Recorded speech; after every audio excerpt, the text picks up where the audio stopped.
Sergeant Daniel Carter was the kind of man people respected, both in the military and in his personal life. At 34 years old, he had spent nearly a decade serving his country, earning medals, promotions, and the admiration of his peers. His commanding officers praised his discipline. His soldiers trusted him with their lives, and back home, his wife, Emily, was the reason he fought so hard to make it home alive after every deployment. Daniel and Emily had been together since college. They met at a 4th of July celebration in their hometown of Austin, Texas. Daniel, a fresh-faced cadet in the Army ROTC program, had been instantly drawn to Emily's warm smile and carefree laughter. She was studying to be a nurse, a career dedicated to healing, while he had chosen one that revolved around war. Yet, their differences only made their bond stronger. Their love story seemed like something out of a romance novel. Daniel was the devoted husband, sending handwritten letters from overseas, promising to return home safely. Emily, in turn, was the supportive wife, waiting for him with open arms after every mission. Their wedding had been a picture-perfect affair, a small ceremony in Emily's parents' backyard, with family and close friends cheering them on. From the outside looking in, they were the ideal couple, beautiful, young, and in love. They had built a comfortable life together in a quiet suburban neighborhood just outside of Fort Bragg, North Carolina. Their house, a modest but cozy 2-story home, had a well-manicured lawn that Daniel took pride in. Inside, framed photographs of their wedding day and vacations lined the walls, telling the story of a love that had endured through the challenges of military life. But the reality of their marriage was far from perfect. The military had taken its toll on Daniel, as it did on many soldiers. Long deployments, months of separation, and the emotional strain of war created cracks in their once strong foundation. Every time Daniel came home, he felt like a stranger in his own house. Emily had built a routine without him, friends, hobbies, and responsibilities that no longer revolved around their marriage. First, Daniel tried to brush off the changes. He told himself it was normal for things to shift while he was away. But deep down, he couldn't ignore the feeling that Emily was slipping away from him. The laughter they once shared had turned into brief, polite conversations. The passionate reunions had become routine, lacking the intensity they once had. Still, Daniel held onto the belief that they could fix things. He was willing to fight for their marriage, just as he had fought for his country. What he didn't know was that the war had already begun, and he was about to lose everything.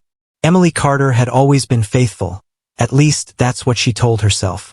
She had spent years waiting for Daniel, watching him come and go, enduring the loneliness that came with being a soldier's wife. In the beginning, the waiting was romantic. She wrote letters, counted down the days until his return, and made their reunions feel like a fairy tale. But as the years passed, something changed. The excitement faded. The loneliness grew unbearable. She found herself resenting the quiet, empty house, the cold side of the bed where Daniel should have been. She had built her life around a man who was never home. And then there was Ryan Mitchell. Ryan had been Daniel's best friend since childhood.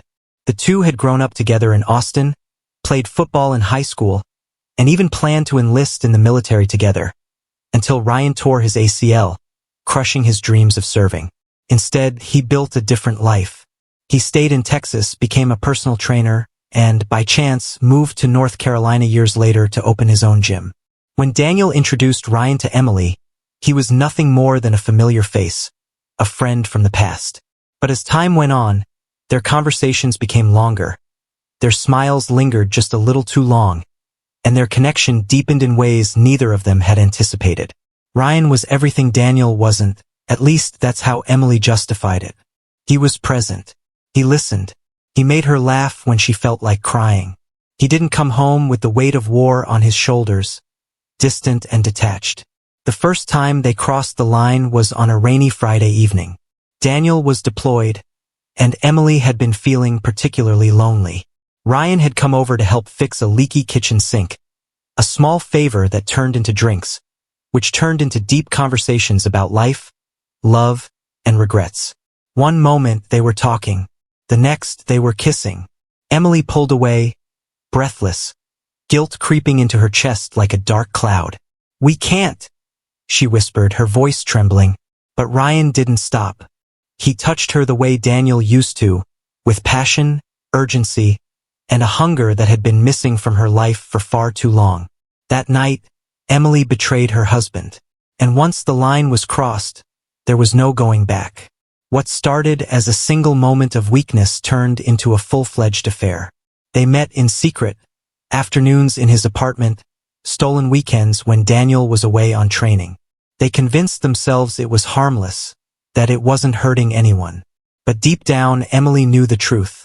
If Daniel ever found out, there would be no forgiveness, no mercy, and no escape from the consequences. Daniel Carter had spent years in war zones, trained to detect the slightest movement, the smallest inconsistency, the subtlest shift in enemy behavior. His instincts had saved his life more times than he could count.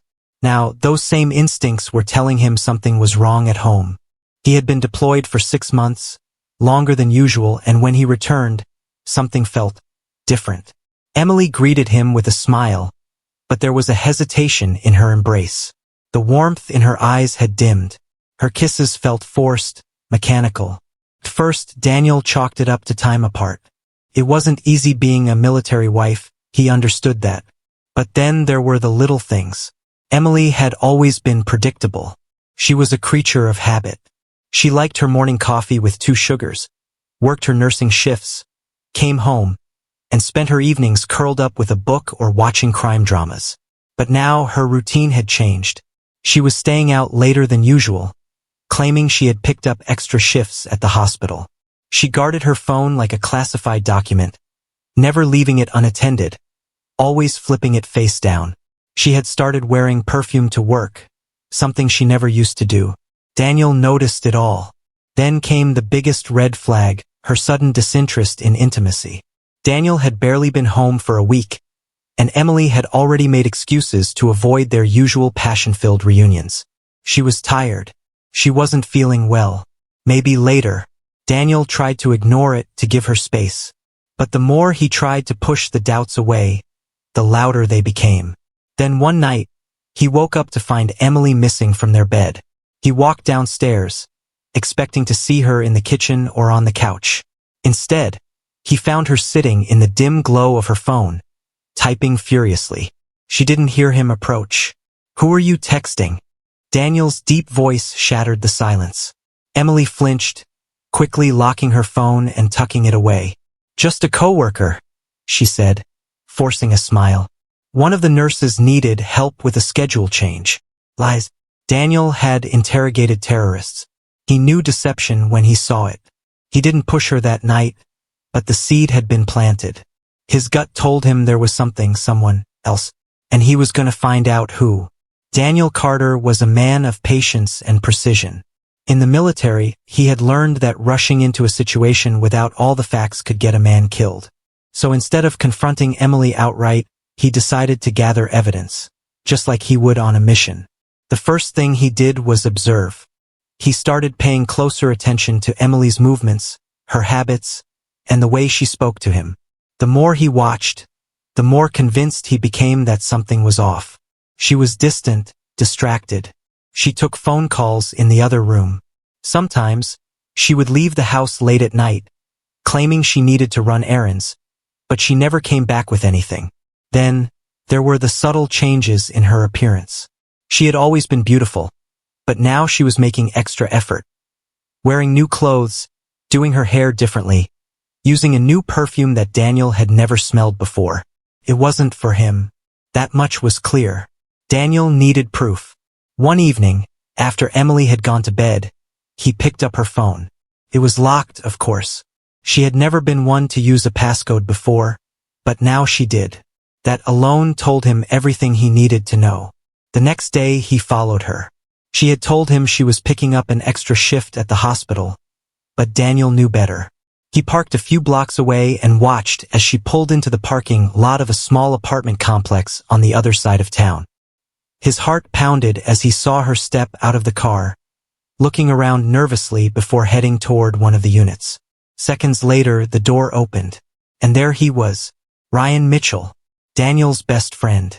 The man he had trusted like a brother. Daniel gripped the steering wheel so hard his knuckles turned white. His chest felt tight, his vision blurred with rage.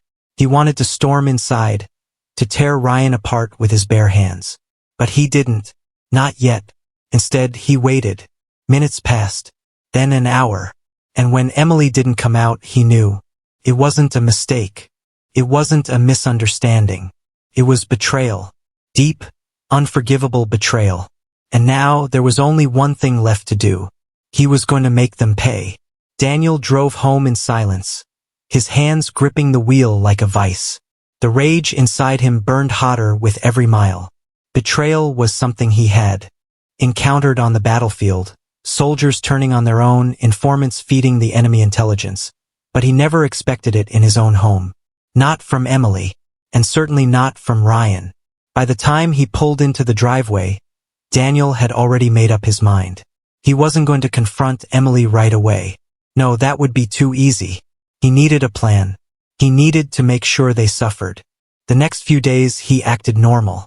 He kissed Emily goodbye in the morning, pretended to believe her lies, and even told her he had to leave for a last-minute training mission over the weekend.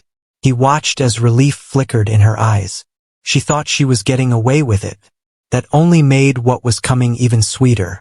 On Friday evening, Daniel left the house, making sure Emily saw him pack a bag. He kissed her one last time, then got in his truck and drove off. But he didn't go far. Instead, he parked his truck a few streets away and walked back to the house, slipping into the backyard under the cover of darkness. His military training made it easy. He moved like a shadow, silent and undetectable. Now all he had to do was wait. At exactly 9:17 p.m., he saw the headlights of a familiar car pull into the driveway. Ryan. Daniel's fists clenched as he watched his so-called best friend step out of the car and casually walk up to his front door. Emily was waiting for him, dressed in a silk robe, her hair down, her smile wide. Daniel felt something snap inside him. Like clockwork, they went upstairs. The bedroom light flickered on. He could see their shadows moving behind the curtains. He took a deep breath, then pulled out his gun. This was it. Without hesitation, Daniel moved to the back door, entering his own home as if he were breaching an enemy compound. He crept up the stairs, his footsteps completely silent. When he reached the bedroom door, he didn't knock. He kicked it open. The look on their faces was everything he had hoped for.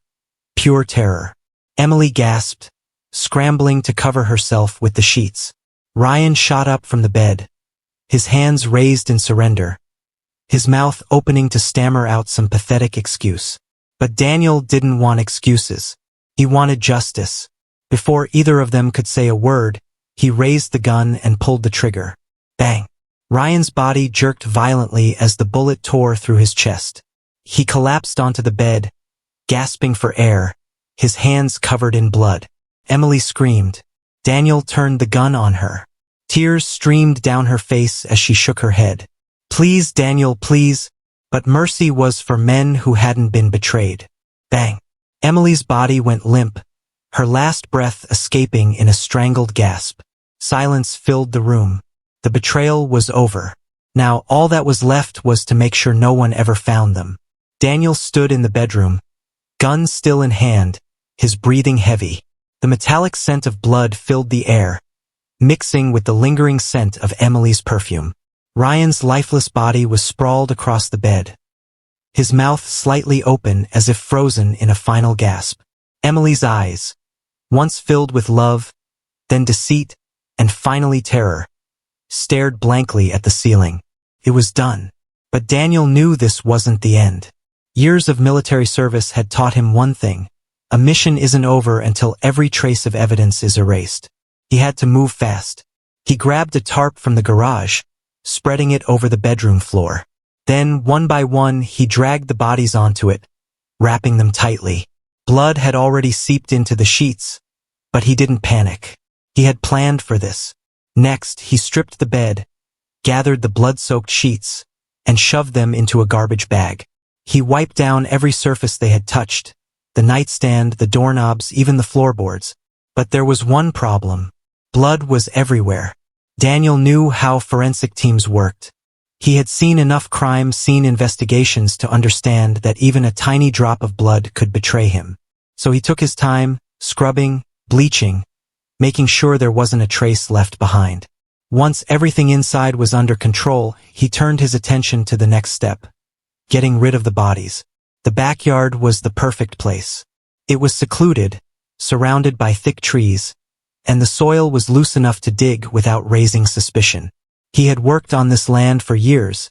His backyard was his sanctuary. Now it would be their graveyard. He grabbed a shovel and got to work. For hours he dug, his muscles burning with each thrust of the blade. Sweat dripped down his forehead, mixing with the dirt beneath him. By the time he finished, 2 deep graves stretched before him, side by side. It was fitting. They had died together. They would rot together. Dragging their bodies outside took every ounce of strength he had left.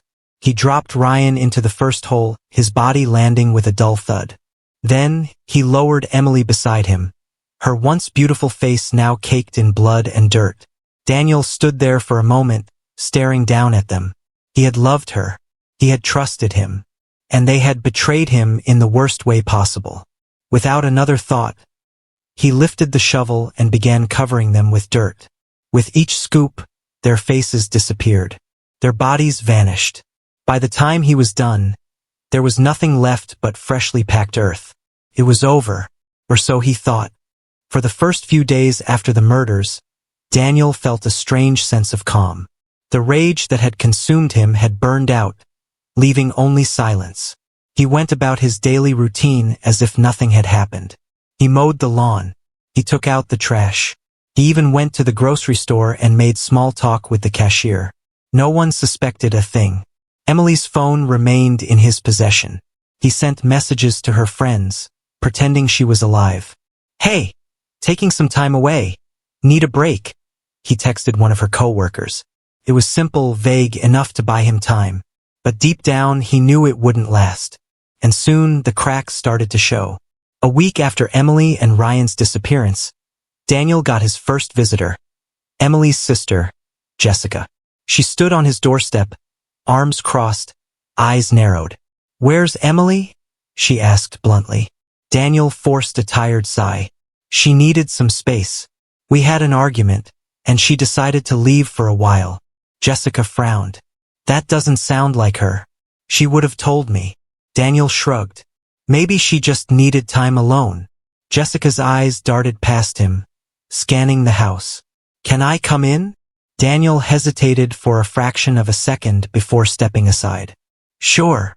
As she walked in, Daniel's mind raced. Had he cleaned everything thoroughly? Had he left any trace behind? Jessica walked through the house slowly, her eyes scanning every detail. Then she stopped. She was staring at the bedroom door. Daniel's heart pounded. "Something wrong." Jessica turned to him.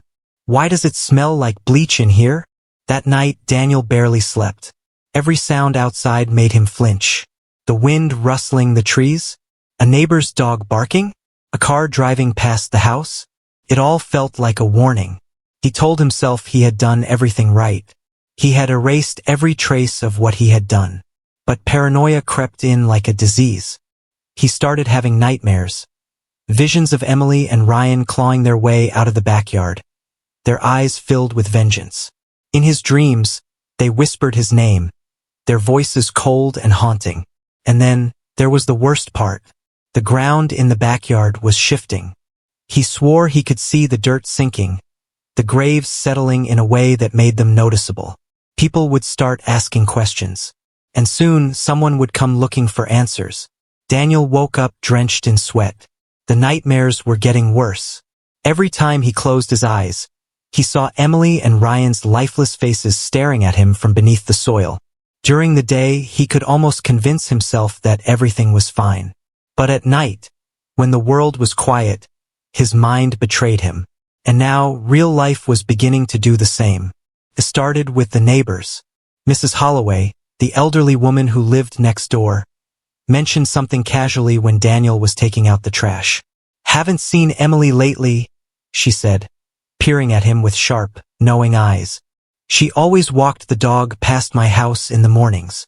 Daniel forced a smile. Yeah, she went to visit family for a bit. Mrs. Holloway nodded, but her expression didn't change. Strange. I saw her car in the driveway the other night. Daniel's stomach dropped. She had seen something. He laughed it off. Oh yeah, she came back for some things and left again. You know how women are. Mrs. Holloway chuckled politely, but Daniel could see the doubt in her face. He hurried back inside. 2 days later, Emily's sister, Jessica, was back. But this time she wasn't alone. She brought a cop. Daniel felt his heartbeat spike as he saw them standing on the front porch. Jessica's arms were crossed, her face hard with suspicion. The officer, a middle-aged man with a neatly trimmed mustache, gave Daniel a polite but firm nod. Mr. Carter? Daniel swallowed. Yeah. The officer pulled out a small notepad. Your sister-in-law here is concerned about your wife's whereabouts. She says she hasn't been able to reach Emily for over a week. Daniel put on his best exhausted husband act. Yeah, we had a fight. She needed space, so she left town for a bit. Jessica scoffed. That's *T, Daniel. She would have told me. Her car is still in the driveway. She wouldn't just leave without it. The officer raised an eyebrow. That is unusual.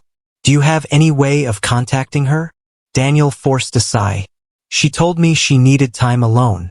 Look, officer, I love my wife, but I can't control what she does. The officer studied him for a long moment.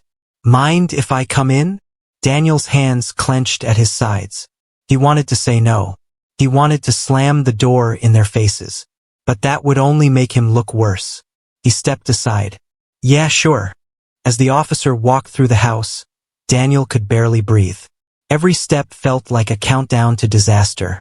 Would he smell the bleach? Would he notice something out of place? Would he dig too deep? The officer glanced around the living room, then the kitchen, his eyes scanning everything. Finally, he turned back to Daniel. If you hear from your wife, let us know, he said. We'll be filing a missing persons report. Daniel forced a nod. Of course, officer.